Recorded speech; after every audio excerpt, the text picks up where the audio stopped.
वास्तुशास्त्राबद्दल माहिती व उपाय. विष्णू, सूर्य, शिव यांच्या मंदिरासमोर कधीही घर बांधू नये. घराच्या मुख्य दरवाजापेक्षा घराचे आतील दरवाजे हे कधीही उंच अथवा मोठे असू नयेत. वास्तूची आयुर्मर्यादा काढायची असल्यास घराच्या किंवा इमारतीच्या क्षेत्रफळाला 8 ने गुणून 120 ने भाग दिल्यावर जी संख्या उरते तेवढे त्या ग्रहाचे अथवा इमारतीचे आयुष्य आहे असे समजावे. काटेरी वृक्ष घरामध्ये लावणे प्रत्येकाने जरूर टाळावे. बाधित वास्तूसाठी काय उपाय करता येतात? उत्तर: यामध्ये काही तांत्रिक उपाय करून अशी बाधा दूर करता येते. मात्र त्यापेक्षा श्री सप्तशतीच्या आवश्यकतेनुसार हवनयुक्त नवचंडी शतचंडी करावी. ज्या व्यक्तीच्या घरात बेलाचा बेल असतो त्या घरात लक्ष्मीचा वास असतो. यशस्वी होण्यासाठी कर्तृत्वाला आणखी एका गोष्टीची जोड द्यावी, बायकोचे व्यवहार चातुर्यासी. म्हणून मित्रांनो, आपल्या बायकोच्या भावभावनांचा थोडा विचार करा. आपल्या संसारात सुखी राहा. आपल्या घरच्या प्रवेशद्वारासमोर कोणतेही झाड असू नये हे शतशः खरे आहे. त्यामुळे द्वारवेध हा दोष निर्माण होतो. तसेच प्रवेशद्वारावर कोणत्याही झाडाची सावली पडू नये हेही निश्चून सांगितले आहे. सोने देणारे झाड असले तरी त्याची सावली प्रवेशद्वारावर असू नये अशा शब्दात वृक्षारोपणकार याबाबत आग्रहीपणे सांगितले आहे. घरमालिक गरोदर असताना बांधकाम सुरू करू नये. ज्यांचा विवाह होण्यास अनेक अडचणी येतात, ठरलेले विवाह मोडतात, अशांनी नवनाथ भक्तिसार 28वा अध्याय दररोज संध्याकाळी 7 नंतर वाचावा. नोकरीच्या मुलाखतीस जाताना थोडा गूळ रस्त्यावरील गायीस खायला द्यावा. मुले नीट वागण्यासाठी नवनाथ भक्तिसारातील 5वा अध्याय घरात दररोज संध्याकाळी 7 नंतर वाचावा.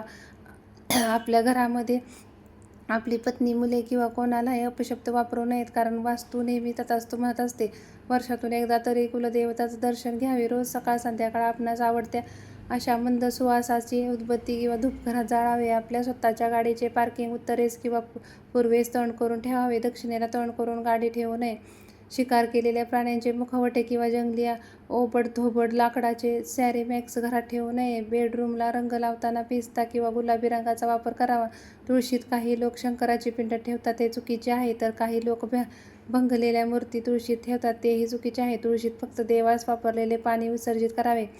घरात विनाकारण कटकट होत असेल तर घरामध्ये हळद गोमूत्र मिश्रित पाणी शिंपडावे. तरीही फरक न वाटल्यास 5 सवाष्णींना मानपान करावे व दूध द्यावे.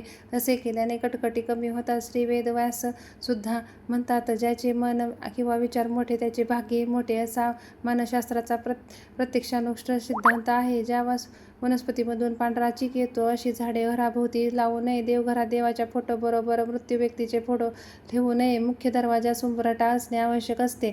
ज्या नवीन वास्तूत दारे खिडक्या बसविल्या नाहीत अशा वास्तूमध्ये ब्राह्मण भोजन झाल्याशिवाय कधीही प्रवेश करू नये.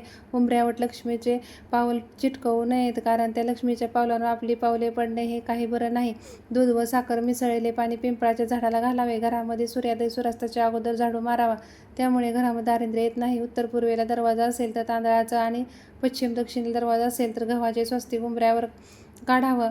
त्यावर मधोमध सुपारी व 4 बिंदू रुपया, हळकुंड, खारीक, बदाम असे क्रमाने ठेवावे. विड्याच्या पानावर अक्षता सुपारी ठेवून ते पान उंबऱ्यावर ठेवा. किमान सणासुदीला या वाढदिवशीत वगैरे तरी हे करा. उपवास करून शरीर शुद्धी होते. यात्रा करून शरीर बलवान होते. जप करून मानसिक विकास होतो.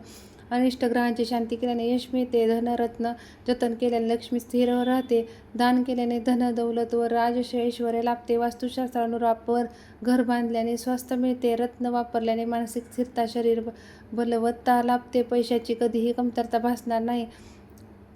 पिंपळाची नित्य पूजा करून त्याला पाणी घालावे. दिगंबरा दिगंबरा श्रीपाद वल्लभ दिगंबरा हा मंत्र म्हणून 108 प्रदक्षिणा घालावेत व सूर्यास्तानंतर तेथे साजूक तुपाचे निरांजन लावून ठेवावे. तुमच्या मस्तकावर लक्ष्मीचे सदैव वरदहस्त राहील.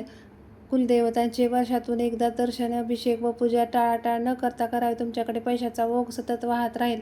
गुरुपुष्पामृत योगावर सराफाकडून विमान 1 मिलीग्रॅम तरी सोने न विसरता प्रसंगी पोटाला चिमटे घेऊन विकत आणावे. गुरुपुष्पामृत केव्हा आहे हे पंचांगात दिलेले असते. तो दिवस माहीत करून घ्याल व लक्षात ठेवावा. पुरेसे सोने जमा झाले की पत्नीलाच एखादा दागिना करावा. सोने गुरुपुष्पामृत योगावर खरेदी करण्याचे कारण असे की विकायची पाळी कधीही येणार नाही. कोणत्याही महत्त्वाच्या कामासाठी घराबाहेर पडताना चमचाभर गोड दही खाणे अत्यंत शुभ व लाभदायक.